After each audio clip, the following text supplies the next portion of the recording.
জামাতকে এই নির্মূল করতে গিয়ে তো বরং জামাতকে আরও বেশি ফোকাসে নিয়ে এসেছেন ওনারা বারবার। জামাত তার বাংলাদেশ বা পাকিস্তানের ইতিহাস মিলিয়ে টোটাল ৬০-৭০ বছরেও এত স্ট্রং অবস্থানে কখনো ছিল না, এবং এই অবস্থানটাকে আমি অন্যায় কিছু বলবো না, এটা তাদের অর্জন। এমন কোনো পরিস্থিতি তৈরি হয় না যেটার জন্য এখনই সরকারের পতন ঘটানোর মতো অবস্থা তৈরি হয়েছে। সরকারি দল এতই শক্তিশালী, বিরোধী দল সেই হিসাবে যথেষ্ট দুর্বল। বিএনপির প্রথম দিকের নেতৃবৃন্দ সকলেই, অনেকেই একসময় আওয়ামী লীগ করতো, ইনক্লুডিং জিয়াউর রহমান বাকশালের সদস্য ছিলেন। উনি সংসদে আসার আগে জানতেন না উনি সংসদ সদস্য হওয়ার পরে কি পাবেন। স্বৈর শাসকের এমপিরাই একই সুবিধা পায়। দর্শক স্বাগতের আমির মন্তব্য করে বলেছেন, বিএনপি ইঞ্জিনিয়ারিং করে ক্ষমতায় এসেছেন। জামাতে আমিরের এমন মন্তব্য প্রত্যাখ্যান করে বিএনপির মহাসচিব মির্জা ফখরুল ইসলাম আলমগীর বলেছেন, দেশের বিরুদ্ধে ষড়যন্ত্র করছে জামায়াত এবং জনগণকে বিভ্রান্ত করার চেষ্টা করছে। জামায়াতকে রাজনৈতিকভাবে নির্মূল করার কথাও জানিয়েছেন বিএনপির মহাসচিব মির্জা ফখরুল ইসলাম আলমগীর। তার এই মন্তব্য প্রতিবাদ করে জামায়াত থেকে বলা হয়েছে, দেশে একদলীয় শাসন এবং ফ্যাসিবাদ কায়েম করতে চায়। এ বিষয়ে কথা বলতে আজকে আমাদের স্টুডিওতে উপস্থিত আছেন গণমাধ্যম ব্যক্তিত্ব আব্দুল তুষার, এবং আমাদের সঙ্গে আর উপস্থিত আছেন AB party chairman Mujibur Rahman Manju. আমাদের সঙ্গে উপস্থিত থাকবার কথা রয়েছে জাতীয় পার্টির মহাসচিব ব্যারিস্টার শামীম হায়দার পাটোয়ারি। আপনাদের দুজনকে স্বাগত স্টুডিওতে। আমি তুষার ভাই আপনাকে দিয়ে একটু শুরু করতে চাই। এই যে জামাত থেকে বলা হচ্ছে যে ইঞ্জিনিয়ারিং করে ক্ষমতা এসেছে বিএনপি, যে এতদিন পরে ইঞ্জিনিয়ারিং এর কথা কেন আসছে?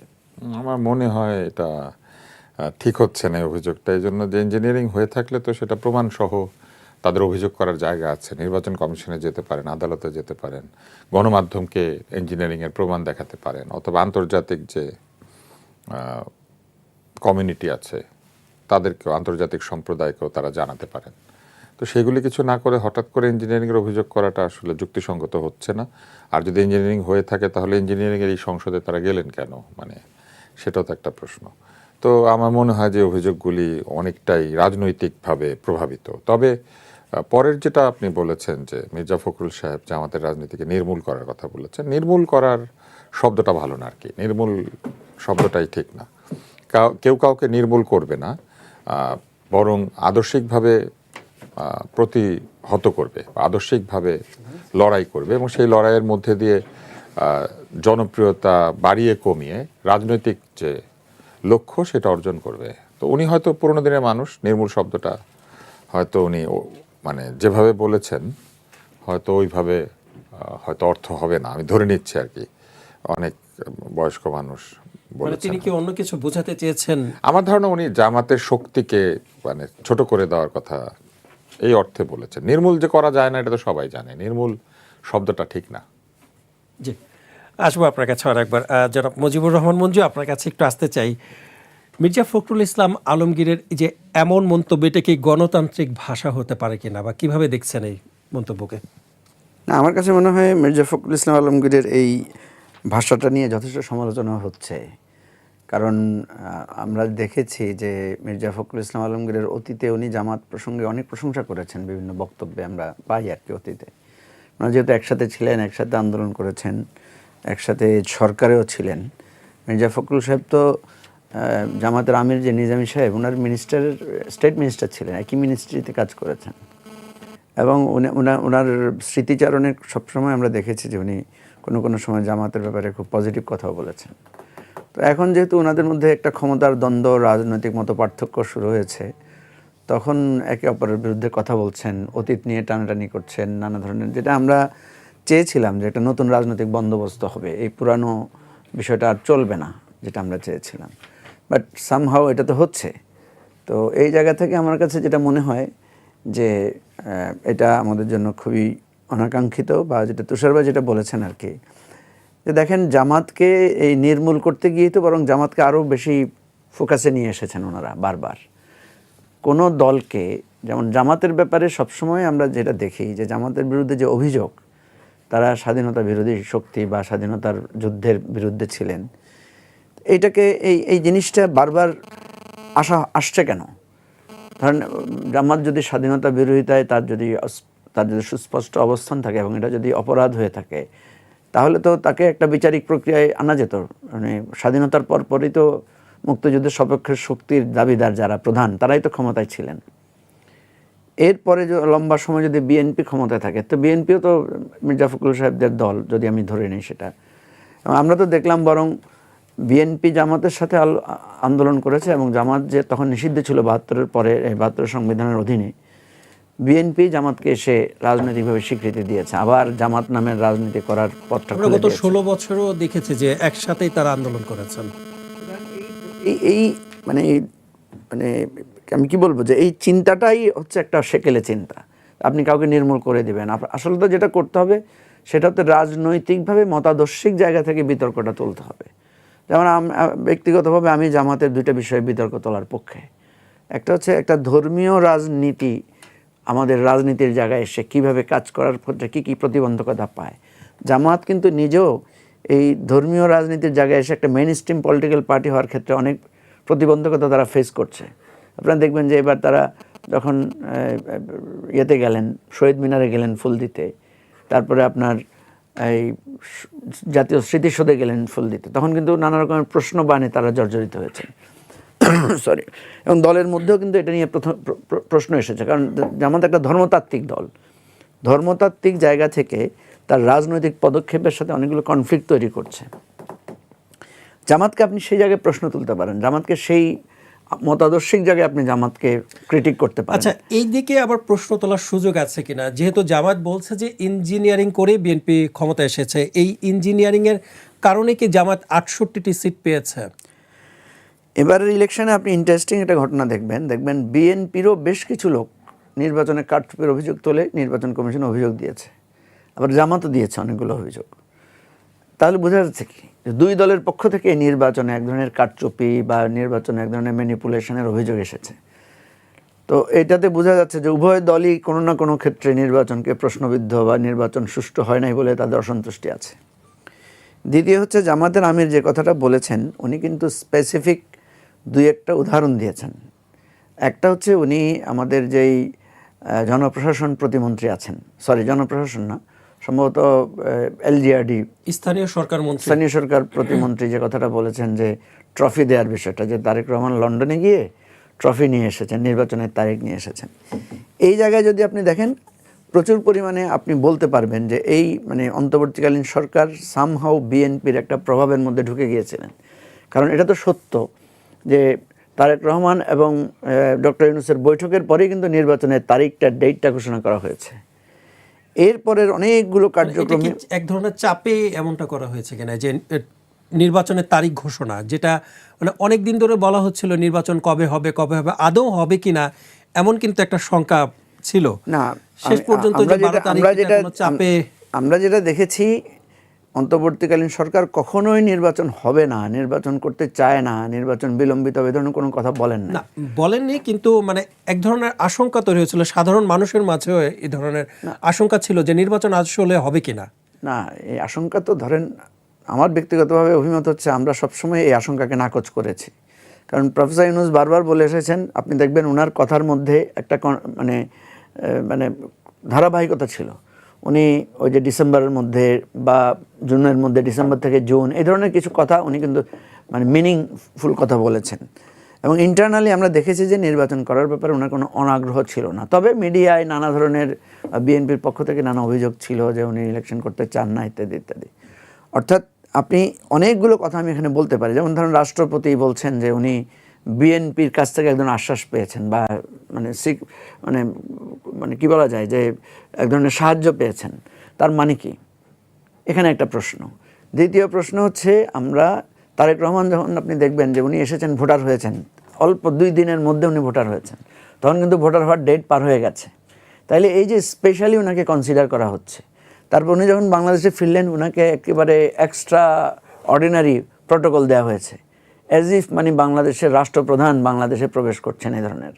এবং আজকে যিনি দিচ্ছেন তাকে মানে ডে অফের দিন আমরা দেখেছি শনিবার, দিনটি শনিবার ছিল, তিনি নির্বাচন কমিশনে গিয়েছেন এবং সব কার্যক্রম সম্পন্ন করেছেন। মানে একজন যিনি দলের নেতৃত্ব দিচ্ছেন, দলের যিনি সিনিয়র, তার জন্য এই ধরনের সুবিধা অস্বাভাবিক কিনা, মানে আপনি এটাকে অস্বাভাবিক বলছেন? আমি কম্পেয়ার করছি, যেমন এখন প্রধানমন্ত্রীর প্রটোকল তো অনেক কম, তখন উনি এত বেশি প্রোটোকল, যেটা ডক্টর ইউনূসও তখন অত প্রোটোকল পান নাই, তারেক রহমানকে অত প্রোটোকল দেওয়া হয়েছে। আমি যেটা বোঝাতে চাচ্ছি, এই যে নির্বাচনের আগে আপনি যখন একটা দলকে, একটা দলের প্রধানকে খুব বেশি প্রাধান্য দেন, খুব বেশি হাইলাইট করেন, খুব বেশি প্রোটোকল, তার জন্য আলাদা নিয়ম করেন, তখন জনগণের মধ্যে এটা দাঁড়িয়ে যায় যে মেবি মানে ওনারাই ক্ষমতায় আসছেন। আমাদের দেশের নিয়ম কি, আমাদের দেশে যখন প্রশাসন বুঝতে পারে যে এই ক্ষমতায় আসবে, তখন প্রশাসন কোনো না কোনোভাবে সেদিকে একটু মানে হেলে পড়ে। এটা আমরা তখন থেকেই বলছিলাম যে নির্বাচনটা, এখন আপনি এটাকে ইঞ্জিনিয়ারিং বলবেন, না এক ধরনের ম্যানিপুলেটেড ইলেকশন বলবেন, নাকি একটা সিস্টেমের বলবেন, যাই বলেন, কিন্তু এটা সত্য ছিল যে মানুষ আগেই আঁচ করতে পারছিল যে বিএনপি ক্ষমতায় আসবে, বিএনপি ক্ষমতায় চলে আসছে, বিএনপিকে এমনভাবে ট্রিটমেন্টগুলো দেওয়া হয়েছে। এখন এইটার ব্যাপারে জামাতের আমির যে কথাগুলো বলেছেন, এটা আমি তুষার ভাইয়ের সাথে একমত। একটা তো হচ্ছে পারসেপশন, আর একটা হচ্ছে ডকুমেন্টারি এভিডেন্স হাজির করা। তো ডকুমেন্টারি এভিডেন্স অনেক সময় হয় কি অনেক পরে উন্মোচিত হয়। যেমন এখন দেখবেন, এখন 1/11-এর অনেক কথা আমাদের সামনে আসছে যেটা আমরা এতদিন জানতাম না। তো এই জায়গাগুলো আসবে। আরও রহস্যর কারণ হচ্ছে কি, ইলেকশনের ইলেকশনের পূর্ব মুহূর্তে আমরা যেই উপদেষ্টাকে সবচেয়ে বেশি পাওয়ারফুল হিসেবে দেখেছি, উনি আন্তর্জাতিক চুক্তি করছেন, উনি ডক্টর ইউনূসের নীতি নির্ধারণের জায়গায় ভূমিকা রাখছেন, উনি সিকিউরিটি অ্যাডভাইজার হয়ে গেছেন, সেই খলিলুর রহমানকে যখন আমরা দেখলাম যে ইনি একেবারে অব্যবহিত পরে উনি মন্ত্রী হিসেবে শপথ নিয়েছেন, পররাষ্ট্রের দায়িত্ব নিয়েছেন। এই জিনিসগুলো কিন্তু আপনি দেখবেন ওই যে 2-2 4, 4-2 6 মিলে যেরকম যায়, এর জন্য একটা মিলানোর সুযোগ আছে, সমালোচনা করার সুযোগ আছে। ধন্যবাদ। আমি ফিরবো আপনার কাছে। জনাব শামীম হায়দার পাটোয়ারি, আপনাকে শুভেচ্ছা কালার কন্ঠের স্টুডিওতে। আপনার কাছে প্রশ্ন রাখতে চাই, জামাত থেকে বলা হচ্ছে যে ইঞ্জিনিয়ারিং করে বিএনপি ক্ষমতায় এসেছে। ইঞ্জিনিয়ারিংয়ের কারণেই কি বিএনপি 2/3 মেজরিটি পেয়েছে, অথবা জামাত 68টি সিট পেয়েছে? মানে ইঞ্জিনিয়ারিংয়ের কারণেই কি এমন হয়েছে কিনা? দেখুন, মানে ভোটটার মধ্যে ইঞ্জিনিয়ারিংয়ের গন্ধ আছে, আলামতও আছে। আপনি দেখবেন কোনো কোনো আসনে জামাত বা জামাত সমর্থিত এনসিপি এবং বিএনপি দুজনই ইলাস্টিকের মতো ভোট পেয়েছে। 1,20,000, 1,30,000, 1,40,000, 1,60,000, দুজনই। এটা কিন্তু কখনো বাংলাদেশে হয় না, দুজন কিন্তু 1.5 লাখ ভোট পেতে পারে না। তো এটা হয়েছে বাংলাদেশে অনেক জায়গায়। অনেক জায়গায় আমরা দেখলাম মাঝখানে 2 ঘন্টায় ভোট রেজাল্ট দিচ্ছে না, হ্যাঁ, অনেক গুরুত্বপূর্ণ নেতার ক্ষেত্রে, এবং তারপর সেটা আবার রেজাল্টটা চেঞ্জ হলো। তো যা রটে তা তো বটে। ইঞ্জিনিয়ারিং হয়েছে, সন্দেহ নেই। কী স্কেলে হয়েছে এটা আমরা বলতে পারবো না। যেখানে আওয়ামী লীগ ভোটে নাই বা অন্যান্য দলগুলো ভোটে ছিল না, সেখানে স্বাভাবিকভাবেই ভোটের রেজাল্টটা বোঝা যাচ্ছিল কী হবে। ডাকসু ইলেকশন বা ইউনিভার্সিটি ইলেকশনগুলোর পরে স্বাভাবিকভাবেই জামাতের মধ্যে একটা এক্সট্রাঅর্ডিনারি হাইপ আসছিল যে তারা ক্ষমতার দ্বারপ্রান্তে। এবং জুলাই আন্দোলন থেকে শুরু করে ইলেকশনের আগ পর্যন্ত জামাত তার বাংলাদেশ বা পাকিস্তানের ইতিহাস মিলিয়ে টোটাল 60-70 বছরেও এত স্ট্রং অবস্থানে কখনো ছিল না। এবং এই অবস্থানটাকে আমি অন্যায় কিছু বলবো না, এটা তাদের অর্জন, তারা রক্ত দিয়েছে, কষ্ট করেছে। তাদের কিছু নেগেটিভ সাইড আছে। 21শে আগস্টে তারা প্রতিবাদ করেনি, 1,28,00,000 ভোটারের প্রতিবাদ করেনি, ইয়াজউদ্দিনের ক্ষমতা নেয় প্রতিবাদ করেনি, 71-এর রোল। আমার মনে হয় জামাতের মধ্যে দুটো ধারা আছে। একটা অর্থোডক্স দ্বারা চরমভাবে তারা ওই 71কে ডিজোন করে, তারা এখনও পাকিস্তানে যেতে যায়, এখনও 71 আমরা যে ন্যারেটিভসগুলোকে বিশ্বাস করি এগুলোর পুরো কন্ট্রাডিক্টরি। আবার জামাতের মধ্যেও অনেক লোক আছে যারা মনে করে জামাতের শীর্ষ নেতৃবৃন্দের 71-এর জন্য ক্ষমা চাওয়া উচিত, অথবা তাদের থাকা উচিত না, এমন লোকও আছে। তারা মনে করে জামাতের দলে ওই লোকগুলো থাকা উচিত না। আমার বন্ধু বান্ধব আছে, আমরা কথা বলে জানি। একইভাবে বিএনপিতে দুটি ধারা আছে। যেহেতু BNP is a conglomeration of anti Awami League, তো যতজন আওয়ামী লীগ বিরোধী করবে, বিএনপি করার যোগ্যতা হচ্ছে প্রথম একটাই, আপনি আওয়ামী লীগ বিরোধিতা করবেন। এবং বিএনপির প্রথম দিকের নেতৃবৃন্দ সকলেই, অনেকেই একসময় আওয়ামী লীগ করতো, ইনক্লুডিং জিয়াউর রহমান বাকশালের সদস্য ছিলেন। তারা পরবর্তীতে আওয়ামী লীগ ছেড়ে নিগৃহীত হয়ে, অপমানিত হয়ে বিএনপিতে আসছেন বা নানা কারণে। তো সেই বিএনপির মধ্যেও কিন্তু একটা কন্ট্রাডিকশন আছে। একটা হচ্ছে প্রো লিবারেশন উইং, একটা লেফট উইং, একটা Muslim League wing. Mirza Fakhrul obviously left wing, উনি জাসদ করতেন, ওনার বাবা জাতীয় পার্টি করতেন, খুবই সজ্জন ব্যক্তি। উনি নির্মূল অর্থে নির্মূল বলেননি, তবে আমি মনে করি ওনার মতো এত বড় রাজনীতিবিদের মুখ থেকে এই শব্দটা বের হওয়া ঠিক হয়নি। এদেশে জামাত একটা বাস্তবতা, আমি মুক্তিযুদ্ধ সন্তান হিসাবে বলবো, এটা মেনে নিতে হবে। তারা একসময় ভোট করেছে, মন্ত্রী হয়েছে, এবার ভোট পেয়েছে, তাদের ভোট আছে, ছাত্র সংসদে তাদের আছে। এই বাস্তবতা মেনে নিয়ে সকলকে রাজনীতি করতে দিতে হবে, এটাই বাস্তবতা। এখন এদেশের একটা ধারা আছে, তারা চাবে যে ন্যাচারালি আওয়ামী লীগ আর কোনো দিন রাজনীতি না করুক, সেটাও বাস্তবসম্মত না। আবার অনেকেই বলবে না জামাতকে নির্মূল করতে হবে, এটাও কখনো বাস্তবসম্মত না। উই নিড এ গোল্ডেন মিন। সেই গোল্ডেন মিনটার মধ্যে দিয়ে বিএনপি এগিয়ে গেছে। ওই যে মধ্যপন্থার দল, হার্ডলাইন না, অনেকেই ভেবেছে মধ্যপন্থী দলকে দিয়ে তাদের পারপাস সার্ভ করা হবে, কিন্তু আসলে আমার তো মনে হয় আওয়ামী লীগের লোকজন যারা বিএনপিকে ভোট টোট দিয়েছিল, অনেকেই শুনেছি, তাদের তো মনে হয় পারপাস সার্ভ হলো না খুব সম্ভবত। তো বিএনপি যেটা হয়েছে, সুবিধা যেটা পেয়েছে বিএনপি, যে একটা semi progressive, semi proliberation, not extreme ultra একটা দল না হওয়ার কারণে অনেক স্টেক হোল্ডার বিএনপিকে লুফে নিয়েছে। আপনি সব বাদ দেন, বেগম জিয়ার 21শে নভেম্বরের প্রথমে যে রিসেপশনটা সেনাবাহিনী দিয়েছিল এই আন্দোলনের পরপরই, ঠিক সেখানেই বোঝা যায় কী হতে যাচ্ছে। অথবা বেগম জিয়া যখন ব্যাক করলেন, শেষ করে দিচ্ছি, তাকে যেভাবে করে রিসেপশন দিল, এটা উনি সম্মান পেতেই পারেন, বাট এতেই বোঝা যায় যে কী চাচ্ছে সুপার পাওয়ারগুলো। তো জামাত যে পপুলার ভোটেই ক্ষমতা আসতো এমনটা না, তো ক্ষমতার দ্বার প্রান্তে চলে গিয়েছিল। এত বড় সুযোগ আর জামাত পাবে কি না আমি জানি না।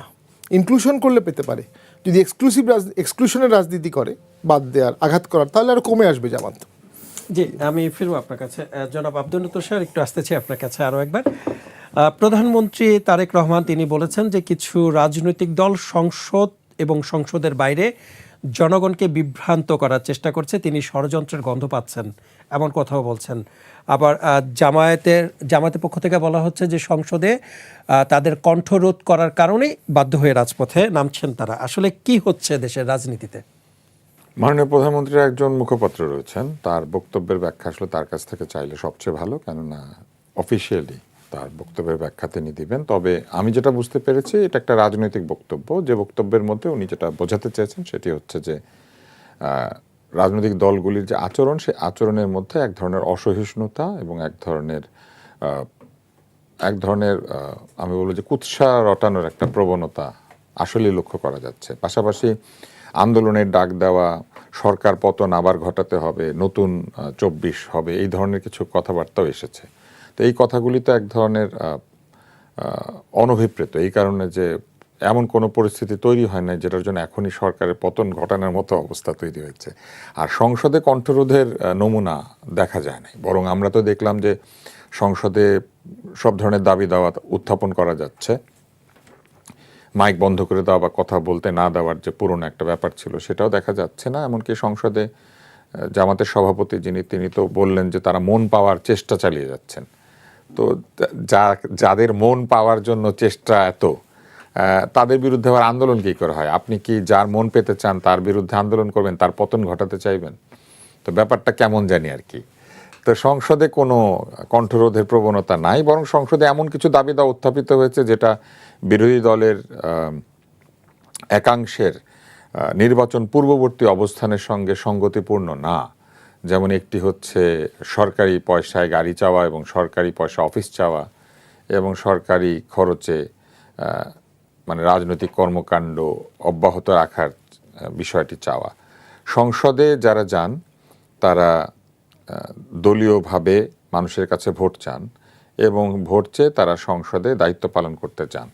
এটা এক ধরনের চেষ্টা, যে চেষ্টার মধ্যে দিয়ে রাজনৈতিক ক্ষমতা অর্জন করে দেশের ভালো করার জন্য একটা চেষ্টা। এবং সেখানে মূলত সংসদ সদস্যরা কি করেন? তারা আইন প্রণয়ন করবেন, তারা পলিসি মেকার, তারা ল মেকার।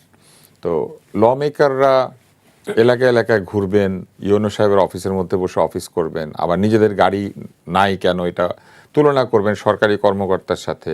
এইগুলি ঠিক তাদের নির্বাচন পূর্ববর্তী কথার মধ্যে ছিল না। তারা বলেছিলেন করমুক্ত গাড়ির সুবিধা নিব না। তো করমুক্ত গাড়ির সুবিধা নেবেন না, এখন জনগণ কর দিয়ে যে গাড়ি কিনে দেয় সেটা নেবেন, গাড়ির খরচও নেবেন, আবার ওই গাড়ির যে কর ওইটাও জনগণের পয়সা দিয়ে দেওয়া হবে, যে অফিসে বসবেন ওইটাও জনগণের পয়সা দিয়ে। তো জনগণকে আপনাদেরকে প্রতিপালন করার জন্য সংসদ সদস্য তৈরি করে এনেছে নাকি উল্টাটা? কিন্তু সংসদ সদস্য আসবেন, তিনি তার রাজনৈতিক অফিস মেনটেন করবেন, এটার জন্য সরকার কেন পয়সা দিবে? সরকার তাকে যেখানে যেখানে যা সুবিধা দেওয়ার অলরেডি দিয়ে রেখেছে। উনি সংসদে আসার আগে জানতেন না উনি সংসদ সদস্য হওয়ার পরে কি পাবেন?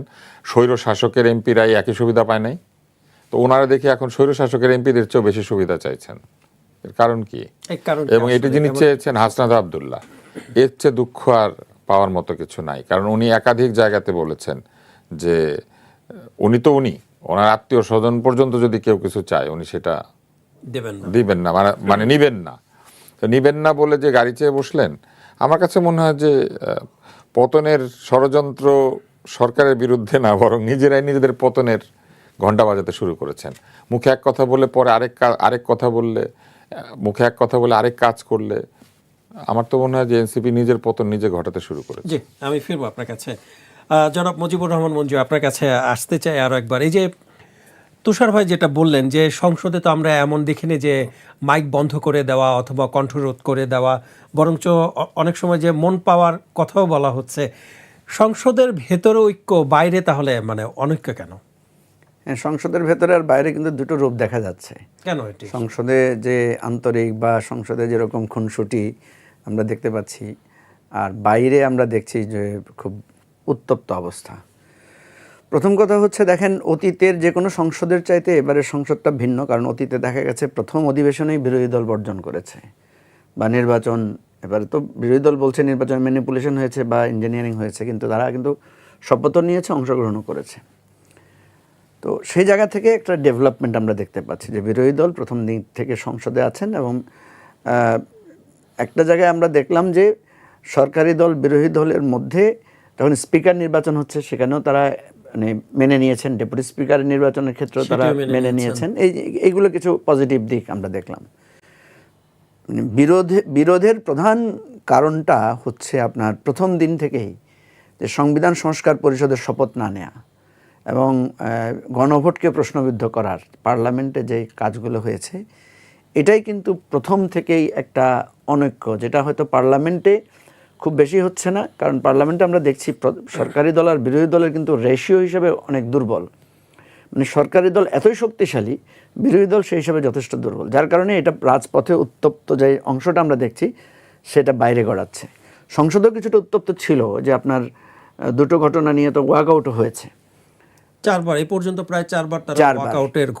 আপনি যে কথাটা বলছেন যে সরকারের পক্ষ থেকে যে অভিযোগ করা হচ্ছে ষড়যন্ত্র করছেন, দেখেন, ষড়যন্ত্র তো সাধারণত গোপনে হয়, প্রকাশ্যে যা হয় সেটা ষড়যন্ত্র হয় না। আমি আপনার বিরুদ্ধে কথা বলছি, আপনাকে বলছি যে আপনার পতন হয়ে যাবে, আমি বলছি আপনাকে আবার জুলাই স্মরণ করতে হবে, এগুলো কিন্তু সব প্রকাশ্য কথাবার্তা, এবং রাজনীতির কথাগুলো এরকমই হয়। আমরা কিন্তু রাজপথে যে বলতাম যে খুনি অমুকের গদিতে আগুন জ্বালাও একসাথে, ঠিক আছে? কারণ আপনার গদিতে আগুন জ্বালায় দেওয়ার কথা বলছে রাজপথে প্রকাশ্য স্লোগান। আমাকে যখন রিমান্ডে নেওয়া হয়েছিল, আমার মোবাইল চেক করে ওই যে মানে গোয়েন্দা বিভাগের মানে ডিবির যেখানে যখন জিজ্ঞাসাবাদ করা হচ্ছিল, তখন বলছিল যে আপনারা তো এরকম এরকম ষড়যন্ত্র করছেন। আমি বললাম যে কোথায়, আমরা তো পাবলিকলি কথা বলছি, শেখ হাসিনার পতনের জন্য তো পাবলিকলি ডাক দিচ্ছি, এখানে তো কোনো গোপনীয়তার কিছু নাই।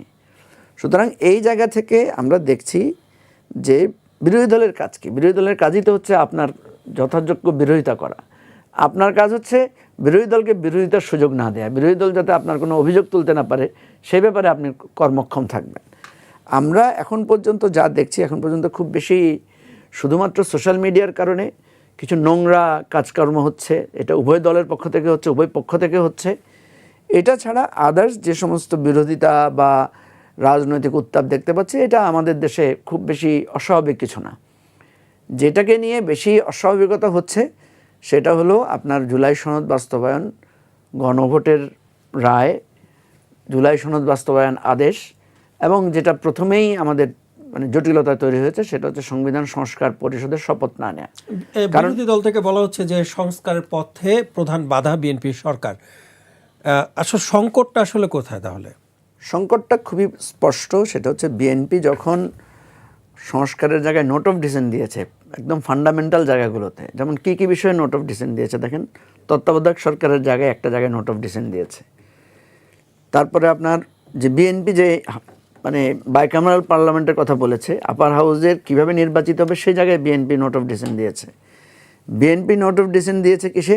দুদক, পিএসসি, এই সমস্ত প্রতিষ্ঠানগুলো, সাংবিধানিক প্রতিষ্ঠানগুলোর নিয়োগের ক্ষেত্রে বিএনপি নোট অফ ডিসেন্ট দিয়েছে। অর্থাৎ যেই জিনিসগুলোর মধ্য দিয়ে আমরা চাচ্ছি সরকার একটা জবাবদিহিতার মধ্যে আসবে, সরকার একক কর্তৃত্বে মানে ধাবিত হবে না, সেই জায়গাগুলোতে বিএনপি নোট অফ ডিসেন্ট দিয়েছে, যেটা আমরা বিএনপির কাছ থেকে আশা করি নাই। এবং বিএনপিকে আমরা বোঝানোর চেষ্টা করেছিলাম যে এই জায়গাগুলো যদি এইভাবে আপনারা করেন তাহলে আপনারা মনের অজান্তেই আপনারা আবার একদলীয় শাসনে চলে যাবেন। এবং আমরা প্রথম থেকেই দেখছি যে বিভিন্ন জায়গায় নিয়োগ নিয়ে যেগুলো হয়েছে, বিভিন্ন জায়গায় লোকদেরকে সরিয়ে যাদেরকে বসানো হয়েছে, যে প্রক্রিয়াগুলো ইভেন আপনার বিশ্ববিদ্যালয়, তারপরে ক্রিকেট কন্ট্রোল বোর্ড, তারপরে ওই যে মেট্রো রেল, বিভিন্ন জায়গায় বাংলাদেশ ব্যাংক, বিভিন্ন জায়গায় যেই প্রসেসের মধ্য দিয়ে বিএনপি তার নিজস্ব লোকদেরকে বসিয়েছেন। এখন প্রশ্ন হতে পারে যে আপনি ক্ষমতায় আসছেন, আপনি আপনার নিজস্ব লোক বসাবেন না? হ্যাঁ, এটা এটা এটা আমি সরকার পরিচালনার জন্য সেটা সরকার করা পরিচালনা যেতেই আপনি পারে। করবেন, কিন্তু আপনি তো প্রথমেই প্রমিস করে ফেলেছেন যে আপনি নিরপেক্ষ লোকদের আপনি দলীয়করণ করবেন না। এটাই তো সমস্যা। আপনি তাহলে প্রমিস করেছেন কেন? তাহলে না বুঝে করেছেন, নাকি আসলে এটা আপনার ধোঁকা যে আপনি বলবেন একরকম করবেন আরেক রকম? তুষার ভাই যে কথাটা বলেছেন, দেখেন আমিও কিছুটা এটা মনে করি যে আপনারা নেবেন না কেন? মানে আপনাকে একজন এমপিকে অফার করা হচ্ছে যে আপনি একটা পার্মানেন্ট গাড়ি আপনি নেবেন, গভর্নমেন্ট আপনাকে শুল্কটা নেবে না বা আপনার করটা নেবে না, যেটা আমরা কি বলি এটাকে, মানে ট্যাক্সটা, আমদানি কর এবং অন্যান্য কর, ডিউটি, এটা কাস্টমসটা নেবে না। ডিউটিটা নেবে না। গাড়িটা আপনার পয়সা দিয়ে কিনতে হবে, কিনে আপনি ব্যবহার করেন, আপনার জন্য তো জ্বালানি দিচ্ছি আমরা, ঠিক আছে? আপনি এমপি হওয়ার পরেও এমপিগিরি চলে গেলেও আমাদের সাবেক এমপিদেরও কিন্তু একটা প্রোটোকল থাকে। সাবেক এমপিরাও তো পলিটিক্যালি ইম্পর্টেন্স থাকে। এই যে সাবেক এমপি বসা আছেন এখানে, ওনাদের কিন্তু একটা সোশ্যাল ভ্যালু অ্যান্ড সোশ্যাল আবার দায়ও তৈরি হয়ে যায়। ফলে ওনার একটা ফ্যাসিলিটি লাগে। এমপি হয়ে গেলেই যে ওনার, আমাদের দেশে আমরা সচিবদেরকে যারা মানে অবসরে চলে যায় তাদের কত কিছু ফ্যাসিলিটি কন্টিনিউ করি না? আমি কিন্তু এটার পক্ষে যে আপনি ট্যাক্স ফ্রি গাড়ি নেবেন, এটা আপনাকে একটা মানে একটা প্রিভিলেজ দিচ্ছে গভর্নমেন্ট, এবং ওইটার জন্য দিচ্ছে যাতে আপনি কিছুটা স্বাচ্ছন্দ্যময় পাবলিক সার্ভিস দিতে পারেন। এবং আমরা যে বলি যে এই আপনার প্লট নেওয়ার ব্যাপারে কিন্তু নির্দেশিকা আছে। আপনার যদি ঢাকা শহরে বাড়ি থাকে বা আপনার আত্মীয় স্বজন থাকে, তাহলে কিন্তু আপনি প্লটের জন্য এলিজিবল হবেন না, রাইট ব্যারিস্টার? তাইলে এখানেও তো এমন না যে আপনি শত শত প্লট দিতে হচ্ছে, যাদের নাই তারা সেটা অ্যাভেল করবে। এখানে সমস্যা যেটা হচ্ছে, দুইটাতেই এমপিরা দুর্নীতি করে। দুর্নীতি কী করে? ওই যে দামি গাড়ি এনে সে 2-3টা গাড়ি কিনে বিভিন্নভাবে ইউজ করে, প্লট থাকার পরেও তথ্য গোপন করে প্লট নেয়। আপনি সেখানে গুরুত্ব দেন, সেখানে আপনি মানে ওই যে কি বলা যায় যে স্বচ্ছতা জবাবদিহিতার জায়গাটা আসেন। কিন্তু আপনি ভাবটা এমন দেখালেন যে আমি গাড়ি নিব না, বাড়ি নিব না।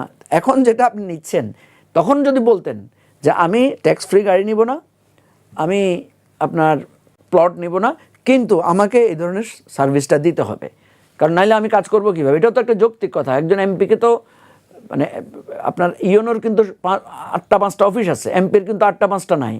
এমপির রাত 3টা বাজেও ডিউটি আছে। এলাকায় কোথাও মারামারি হলে এমপিকে মুভ করতে হতো। এমপি কীভাবে মুভ করবে? তার তো একটা সাপোর্ট দরকার। সেই জন্যই তো ভাই এই নিয়মটা করা হয়েছিল যে একজন এমপি মানে যে তখন এর আগে তারা যখন বলেছেন যে তারা নেবেন না, সুযোগ সুবিধা নেবেন না, তখন কি তারা না বুঝেই বলেছেন?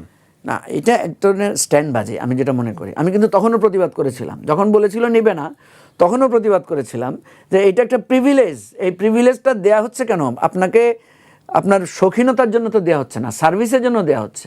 আপনি দেখবেন আমাদের দেশে এই যে গত সরকারের সময় আমাদের মানে ডেপুটি সেক্রেটারি পর্যন্ত লোকদেরকে বিনা সুদে গাড়ি দেওয়া হয়েছে। কেন দেওয়া হয়েছে? যে তাকে সে রাষ্ট্রকে সার্ভিস দিচ্ছে। এটা যদিও হাসিনা এটাকে খারাপ কাজে ব্যবহার করেছে। আমি বিভিন্ন মিডিয়া হাউসেরও খবর জানি, কারণ আমরা মিডিয়াতে কাজ করেছি। আমি যদি আমার 10টা রিপোর্টারকে তাকে যদি গাড়ির সার্ভিস দিতে হয়, তার চেয়ে ভালো তাকে একটা গাড়ি কিনে দিলাম, সে আরও স্বাচ্ছন্দ্যময় লাইফ লিড করলো, তাকে আমি তার স্ট্রেংথটা আরও বাড়িয়ে দিলাম। আমার কাছে যেটা মনে হয় যে এমপিদেরকে যে শুল্কমুক্ত গাড়ির সুবিধা এবং প্লটের ব্যবস্থাটা করা হয়েছে, এটা কিন্তু তাকে এক ধরনের ফ্যাসিলিটেট করার কারণে করা হয়েছে। কিন্তু এটাকে মিস হ্যান্ডেলিং করেছে আমাদের এমপিরা, প্রচুর লোকেরা করেছে। গত এমপিদের, আমি শুধু বিএনপির এমপিদের কথা আমি যতটুকু শুনেছি, শুধুমাত্র ব্যারিস্টার জমিরুদ্দিন সরকার ছাড়া, উনি শুধু একটা টয়োটা গাড়ি 3 লাখ বা 5 লাখ টাকা দিয়ে একটা গাড়ি কিনেছেন। বাকি সবাই এটাকে মিসহ্যান্ডেল করেছেন, এটাকে নিয়ে নানাভাবে মিসইউজ করেছেন। কথা হচ্ছে আপনি মিসইউজ ঠেকাবেন না, এখন তো আরও মিসইউজ বেশি হবে। এখন আপনার পার্মানেন্ট গাড়ি, আপনার এমপির গাড়ি কি 8টা-5টা থাকবে? এমপিকে তো 24 আওয়ার্স গাড়ি দিতে হবে যদি আপনি সরকারি গাড়ি দেন। কারণ উনি রাত 3টা বাজে যখন তার এলাকায় কোনো মারামারি হবে, উনি যখন মুভ করবেন, তার কোনো এমপিকে তো দেখেছি হসপিটালে রুগী দেখতে যেতে হয়, এমপিকে মিলাদ মাহফিলে, ওয়াজ মাহফিলে বক্তব্য দিতে যেতে হয়, এমপিকে আপনার জানাজায় যেতে হয়, কত প্রোগ্রামে যেতে হয়, তার অব্লিগেটরি অনেকগুলো রিচুয়ালস তাকে পালন করতে হয়। সেই জায়গা থেকে আমি আবারও বলছি যে আমরা অতীতে যেভাবে স্ট্যান্ডবাজি করেছি, এখনও সেই ধারাটা রয়ে গেছে। এটা খুবই দুঃখজনক। জি, ধন্যবাদ। ফিরবো আপনার কাছে। জনাব শামীম হায়দার পাটোয়ারি, আসতে চাই আপনার কাছে। এই যে জামাত থেকে বলা হচ্ছে যে মহাসমাবেশের কথা, তারা মহাসমাবেশ করবেন বা আরেকটি অভ্যুত্থান হতে পারে এমন কথাও বলছেন। এই যে সরকারকে রাজনৈতিকভাবে এই যে চাপ দেয়া, এখনই চাপ দেয়া কেন? মাত্র তো 2 মাস হলো সরকারের, আরও কিছু সময় দেওয়া উচিত কিনা সরকারকে? না, পুরো ব্যাপারটার মধ্যে আমি যেটা মনে করি, রাজনৈতিক স্পেসটা দখল করে নেওয়ার একটা টেন্ডেন্সি আছে, যে সরকারের সাথে সুসম্পর্ক থাকবে, আবার সরকার বিরোধী আন্দোলনের মাঠটাও জামাতের দখলই থাকবে। আমি মনে করি জামাত এবং বিএনপি কখনোই সরাসরি আওয়ামী লীগ বিএনপির মতো আগে যেটা ছিল, বা আওয়ামী লীগ জামাতের মতো সরকারি দল বিরোধী দল হতে পারবে না। কারণ এখানে বাস্তবিকেরই তাদের একটা কমন এনিমি আছে, আওয়ামী লীগ। এবং তারা দেখবেন জামাতের আমির সাহেব সফট স্পোকেন, উনি এমনিতেই সফট স্পোকেন, উনি আগের যে কোনো বিরোধী দলের নেতার থেকে অনেক বেশি সফট স্পোকেন। এবং কখনোই জামাত বিএনপিকে ফুললি হস্টাইল করতে পারবে না, বিএনপিও জামাতকে ফুললি হস্টাইল করতে পারবে না। কারণ দুটি দলই তাদের শক্তির জায়গা জানে, দুটি দলই দুর্বলতার জায়গা জানে। যে কারণে আইনমন্ত্রী বলেছেন বিএনপি জামাত একই বাবার 2 সন্তান, এটা বলেছেন কালকে উনি। তো এইটা তো বাস্তবতা। আর যে জিনিসগুলো হবে এটা মাঠে হবে, যেহেতু সরকারি দল বিরোধী দল আছে, এগুলো হবে। ঢাকা ভার্সিটির ঘটনাটা খুবই দুঃখজনক। কি দুঃখজনক একটা জেনারেশন আমরা তৈরি করলাম, একটা এআই জেনারেটেড পোস্ট দেখে কত বড় ঘটনা ঘটে গেল। জাস্ট এআই জেনারেটেড, কেউ চেকও করেনি এটা এআই জেনারেটেডটা কি জেনুইন। তো এই যে উত্তেজিত একটা মানে তরুণ সম্ভাবনাময়দেরকে আমরা অতি উত্তেজিত রেখে রাখছি, এটাও ডেঞ্জারাস। কিন্তু এটাও কিন্তু রাজনৈতিক দলগুলো করছে, শান্ত করতে হবে। ল মেকারদের মধ্যে দুর্নীতি আছে, এটা অস্বীকার করা যাবে না, এটা খুবই দুঃখজনক। ইয়াবা ব্যবসায়ী, বালু ব্যবসায়ী, টেন্ডারবাজি করা, এরা একসময় এমপি হয়েছে, অনেক হয়েছে, সব দলই হয়েছে। বিগত সময় যেহেতু কাঠামো নষ্ট হয়ে গিয়েছিল, বেশি হচ্ছিল, শেষের দিকে 24-এর ভোটে অনেক ব্যবসায়ীও গেছে। তো সেটার কারণে একটা আছে। কিন্তু যারা জেনুইনলি ভালো কাজ করতে চায়, তারা কীভাবে ভালো কাজ করবে? তার যদি গাড়ি না থাকে, তার যদি একটা প্লট না থাকে, তার যদি এলাকাটা বাড়ি না থাকে, তার যদি পিএস না থাকে, কীভাবে কাজ করবে? সংসদে একজন পিএস দেওয়া হয়, 15,000 টাকা বেতন দেওয়া হতো। এই যুগে কোন পিএস আপনার 15,000 টাকা চাকরি করবে? খুব ডেলিবারেটলি এমপি পদটাকে উইক করে রাখা হয়েছে। আমি তুষারের সাথে সম্পূর্ণ একমত, তাদের কাজ সংসদে, কিন্তু তাকে যেতে তো হয় এলাকায়, তার ভোট তো এলাকায়। সে যদি ভোটে না যেতে, তাহলে সে সংসদে যাবে কীভাবে? মনমোহন সিং, ওনার কোনো আসন ছিল না। মানে ভালো কাজের পূর্ব শর্ত গাড়ি অথবা ফ্ল্যাট থাকা বা প্লট থাকা না, মানে অনেকগুলোর মধ্যে একটা। মনমোহন সিং যেমন, তাকে সংসদে নিতে হবে, তাকে আসাম থেকে নিয়ে গেছে, ওনার বাড়ি হলো পাঞ্জাব। গাড়ি থাকার সুবিধা হচ্ছে কি, বাংলাদেশের মানুষ যখন দেখবে ডিসির গাড়িটা বিশাল, বাংলাদেশের মানুষ যখন দেখবে টিওনোর গাড়িটা বিশাল, আর এমপির গাড়িটা খুব ভাঙাচোরা একটা টয়োটা করোলা, তখন স্বাভাবিকভাবে পারসেপশন চেঞ্জ হয়ে যাবে। এতে করে তো তার জনপ্রিয়তাও বাড়তে পারে। খুব কম, হ্যাঁ বাড়তে পারে, হ্যাঁ সিম্পলিসিটি করলে হতে পারে। জমিউদ্দিন সরকার গাড়ি নেন নাই, আমি জানি, উনি বেসিক গাড়ি। মতিয়া চৌধুরী তো জীবনের প্লট গাড়ি নেয়নি, সারা জীবন এতবার এমপি মন্ত্রী হয়েছে, মতিয়া চৌধুরী কখনো প্লট গাড়ি নেয়নি, উনিও নেননি। তো আমি যখন এমপি ছিলাম, আমাদের মাঝে মধ্যে এয়ারপোর্টে একটু এম্বারেসমেন্ট হতো, বেশি লোকজন ঢুকতে যেত, তো এটা আমরা হ্যান্ডেল করতাম। আবার দেখতাম ডিআইজি সাহেব যখন আসতেছে তখন 50 জন ঢুকছে, ডিসি যখন আসতেছে 50 জন ঢুকছে ফুল টুল নিয়ে। তো প্রোটোকল দেখে কে বেশি? আসলে প্রোটোকল তো এমপির অনেক উপরে, মানে যে রিয়েলিটি হলো ডিফারেন্ট। টয়োটা গাড়িওয়ালা এমপি কি আমাদের এখনো আছে কিনা? থাকতেই পারে, থাকা তো উচিত, থাকা তো উচিত। জনগণ গরিব, এমপিরা ধনী হবে কেন? জনগণ তো সবাই গরিব। বাস্তব চিত্রে কি বাস্তব চিত্রে কি এমনটা যেটা দেখেছেন আপনি? ঘটছে, হ্যাঁ এমপি ভোট করতে গিয়ে তো কয়েক কোটি টাকা লাগে, যারা কয়েক কোটি টাকা খরচ করবে তারা কেন ভাঙা গাড়িতে চলবে? বাট আমরা যদি এটাকে একটা প্যাশন হিসাবে নেই, যে আমি এখানে কাজ করব, আমি অন্য কোনো দিকে সময় দিব না, ব্যবসা করব না আমি, বা প্রফেশনে কম সময় দিব, আমি লয়ার হব, ল মেকার হব এবং এলাকার নেতা হব, তাহলে আমার যে কমফোর্টটা দরকার সেটা আমাদেরকে দিতে হবে। এই গাড়ির ব্যাপারটা কিন্তু এরশাদ করেছিলেন, এবং এটা একটা হিস্ট্রি আছে। মান্নান সাহেব ছিলেন ইনকিলাব পত্রিকার সম্পাদক, উনি এই প্রস্তাব নিয়ে এরশাদ স্যারের কাছে গেলেন যে সাদ্দাম সাহেব সব এমপিদের গাড়ি দিয়ে দিচ্ছেন ট্যাক্স ফ্রি, ও ওখানে পার্লামেন্টে সবাই ইয়া সাদ্দামও বলে, আপনি যদি এই সুবিধা দেন এমপিরা ইয়া এরশাদু বলবে। তখন উনি এই সুবিধাটা দিলেন, এবং এটার সুবিধাটা হচ্ছে এই, যেটা ন্যারেটিভস বলা হয় যে এর মাধ্যমে গভর্নমেন্ট অনেক রেভিনিউ লস করে, এটা একদম ভুয়া কথা। কারণ ওই গাড়িটা আনলে রেভিনিউটা দিতে হইতো যদি আপনি এমপি ছাড়া আনেন, কিন্তু এমপি ছাড়া কেউ ওই দামি গাড়ি আনবে না, কারণ এর থেকে কম দামি অনেক অপশন আছে। গভর্নমেন্টের সর্বোচ্চ 50 কোটি টাকা রেভিনিউ লস্ট হয় 5 বছরে এই ট্যাক্স ফ্রির কারণে। তবে হ্যাঁ, যেটা অন্যায় করে অনেক এমপিরা, তারা এমপি হওয়ার সাথে সাথে ওই কাগজটা বিক্রি করে দেয়, মানে গাড়িটা তার নামে আসে কিন্তু গাড়িটা আরেকজন চালায়, যেটা অন্যায়। ওই গাড়িতে অনেক ক্রাইমও হয়, ক্রাইমগুলো ডিটেক্ট হয় না। তো সেটা স্ট্রিক্ট ল আছে, 5 বছরের আগে আপনি সেল করতে পারবেন না। তো আবার ওই দেখা যায় আমাদের হারুন সাহেব বিএনপির, উনি কিন্তু এই মামলায় ছিলেন 111, যিনি 5 বছর আগে গাড়ি বিক্রি করে দিয়েছিলেন। তো সেটাও হয়েছে গতবার অনেক অনেক ক্ষেত্রে, বাট অনেক ক্ষেত্রে হয়নি। আমরা দেখেছি যে রাষ্ট্র থেকে এমপিদের যেই ফ্ল্যাট বরাদ্দ দেওয়া হয় সেই ফ্ল্যাটে তারা থাকেন না, তাদের শ্যালক অথবা তাদের কোনো আত্মীয়, তারা খুবই নিম্নমানের বেশিরভাগই আমরা flat। দেখি। বলি আপনাকে, শেখ হাসিনার আমলের শেষের দিকে লিটন চৌধুরী যখন হলেন, চিফ হুইপ হলেন, উনি 4-5টা সুন্দর সুন্দর টাওয়ার করলেন। এছাড়া বাকি যে ফ্ল্যাটগুলো ছিল ওটা ফ্ল্যাশ কাজ করে না, ওটা দরজা কাজ করে না, টাইলসের মধ্যে ময়লা, সোফায় ধুলা বের হয়। ওর এগুলো তো পরিচর্যার বিষয়, এগুলো তো ঠিক পরিচর্যাটা করে মানে নেওয়াই যায়। নেওয়া যায়, হয় না আর কি, জিনিসটা হয় না। আমরা 5 বছর ছিলাম, 2 বছর এভাবেই গেছে। পাশাপাশি দেখবেন একজন জয়েন্ট সেক্রেটারির বাড়ি, পাশাপাশি দেখবেন এসএসএফ এর মেজরের বাড়ি, সুপার শাইনি, অ্যামেজিং। তো দুটো কম্পেয়ার করলে বোঝা যায় যে কত কত পিছিয়ে রাখা হয়েছে, প্রতিষ্ঠানটাকে গড়তে দেওয়া হয়নি। এমপি একটা ইনস্টিটিউশন, তাকে আপনার এম্পাওয়ার দিতে হবে, লোকবল দিতে হবে, তাকে সৎ হতে হবে। হ্যাঁ, কিভাবে এমপি সৎ হবে? আপনি এই যে রাষ্ট্রের জমি পেল না, রাষ্ট্রের সে গাড়ি নিল না, প্রধানমন্ত্রী 150 টাকায় ভাত খাওয়ালেন, এটা দিয়ে কি রাষ্ট্রের কী উপকার হবে? বিশাল 7 লক্ষ 8 কোটি টাকা, লক্ষ কোটি টাকার বাজেট আমাদের, করাপশনও হয় কয়েক লক্ষ কোটি টাকা। তো সেগুলো বাদ দিয়ে এই টাইনি জিনিসগুলো দিয়ে কিন্তু কিছু হবে না। এগুলো স্ট্যান্ডবাজি, চিপ পপুলিজম, যে ছেলেপেলেরা বলেছে বা জামাত বলেছে, তারাও আসলে অতি উৎসাহে বলে ফেলেছে।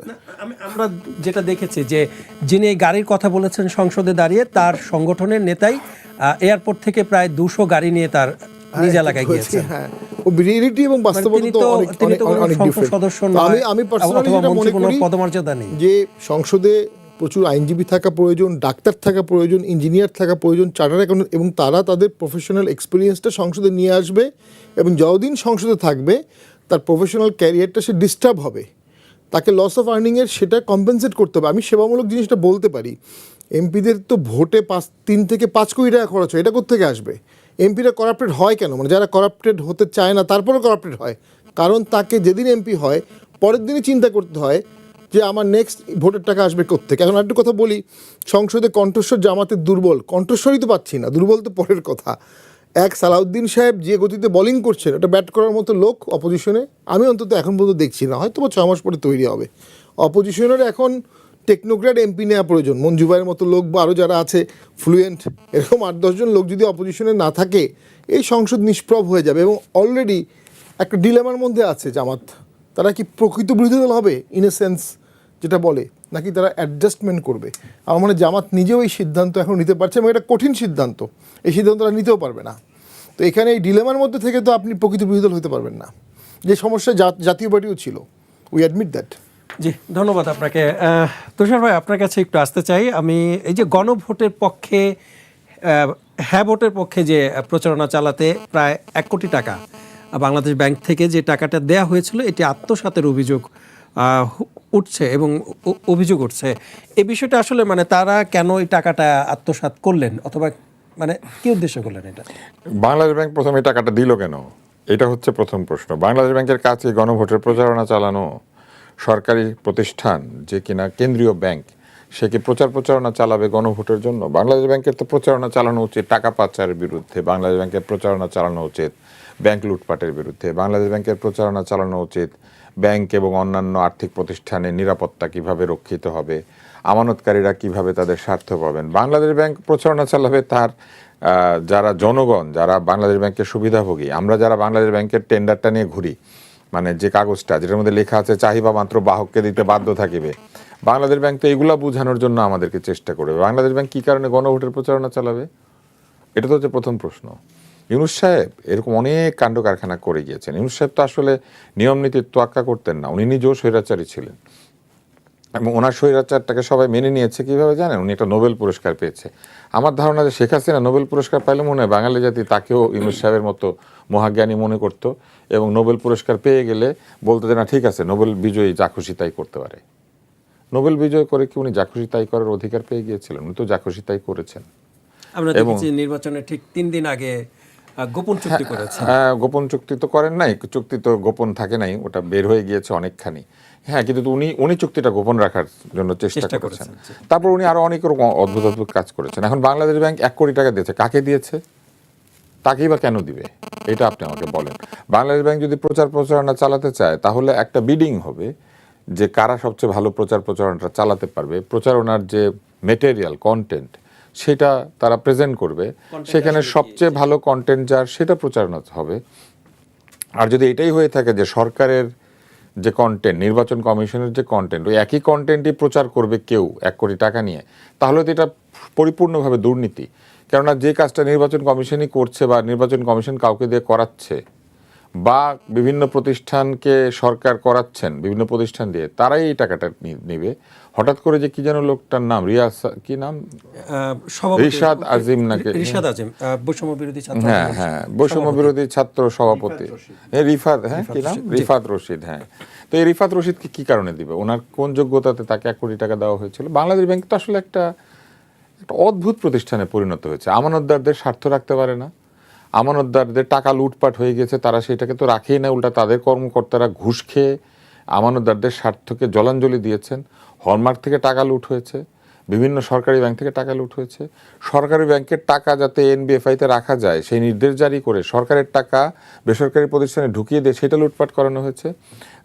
বাপেক্সের টাকা ইউনিয়ন ব্যাংকে রেখে লুটপাট করতে দেওয়া হয়েছে। এরকম অসংখ্য লুটপাটের ইতিহাস, এবং এগুলো হচ্ছে বাংলাদেশ ব্যাংকের প্রত্যক্ষ সহযোগিতায় হয়েছে, প্রত্যক্ষ কি বলবো তদারকির মধ্যে হয়েছে। ওই লোকটা কোথায়? সুর কোথায়? এসকে সুর কোথায়? কোনো জবাব দেয় বাংলাদেশ ব্যাংক? বলে তাদের কোন কোন